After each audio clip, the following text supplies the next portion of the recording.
back to me being poor. Because it's like really irking me how much money matters in the world right now, and I need money. Like, why am I not rich? I feel like I must be mimicking the voice of so many people of our generation. I feel so talented. Like internally, I'm a freaking genius. You're very talented. I'm a genius. I think that unfortunately, and I've seen it in Hollywood, and maybe it's just the world that we live in. Maybe it's not the world we live in. Maybe it's everywhere. What I have seen, 110%, I have seen men who are financially well off be more successful in relationships. Of course. 110%. Of course. 110%. Relationships cost money, bro. And that's the best way I could phrase it to not pin someone as a gold digger.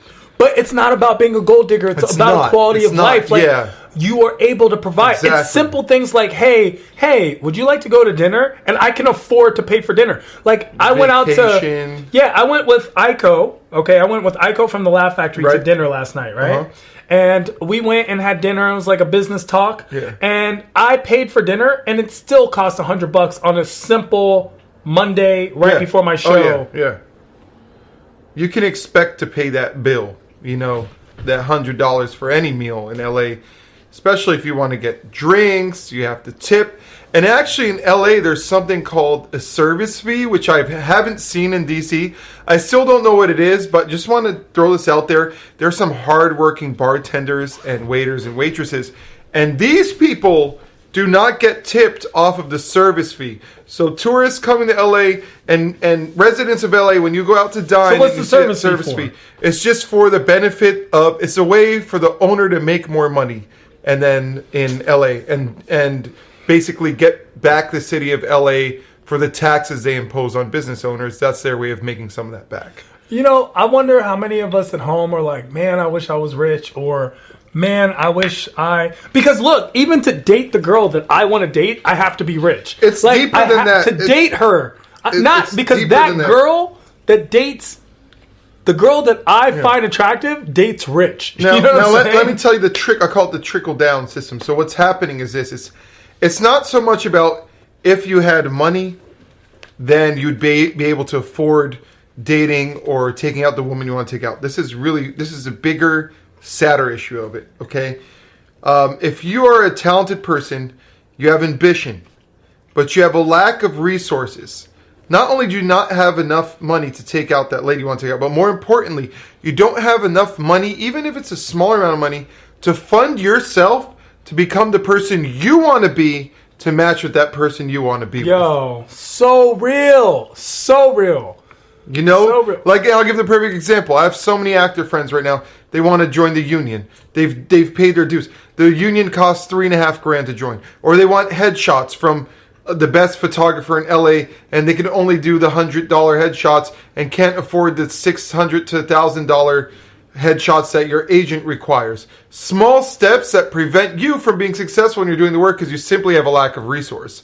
And that prevents people. I've seen it so many times, not only in the entertainment space, in the space of politics. We have great politicians who can't get the funding to run, but they have the work ethic, they have the resume, and they do not have the financial backing, therefore no one knows about them, and they can't become the person they want to become. And it's sad. Distribution of resource and wealth is a very sad thing. But it's a thing that we all consider fair. It's not like we are like, oh, we should all be well off. You know? We understand that there should be rich people. There should be rich and there's people. Poor people, and I think that's how rich people keep poor people poor, is by saying, hey, if you do something special, you can be one of us. Yeah, and the whole concept to me of credit. Okay, so someone is in a lower income bracket or has less funding, therefore can't work on their credit the same way. So now the poor pay the higher interest rate than the rich person who doesn't even need to borrow the money, who pays an extra low interest rate.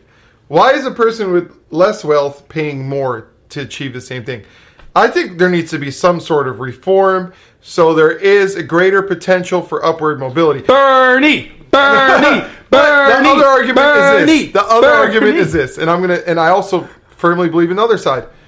There are systems in place, educational systems, work systems, where in America, and I've seen it happen a lot. You know where I've seen it happen a lot? I've seen it happen a lot, so much. We're in California, in the Persian community. I've seen people, leave Iran post-revolution, come to America with nothing, literally, and then they become doctors or they become lawyers. They go through the educational system. And there is a system in place where if you work hard for it and you earn it, you can experience that upward mobility. So I'm kind of torn. Between... I'm trying to look up... Oh, here. In Chile, right? Something crazy happened. This sun kiss is delicious. A revolutionary went and tore up $300 million of student debt. Just destroyed it. Wait. How do you tear up... No, you destroy the records. He destroyed the buildings. They weren't digitized? He destroyed the database. He destroyed everything about it. Like, he destroyed it. Like on some Fight Club Is he going to jail for a very long time? Probably, yeah. Hey, Martin, did you get our slippers today? Forget the slippers.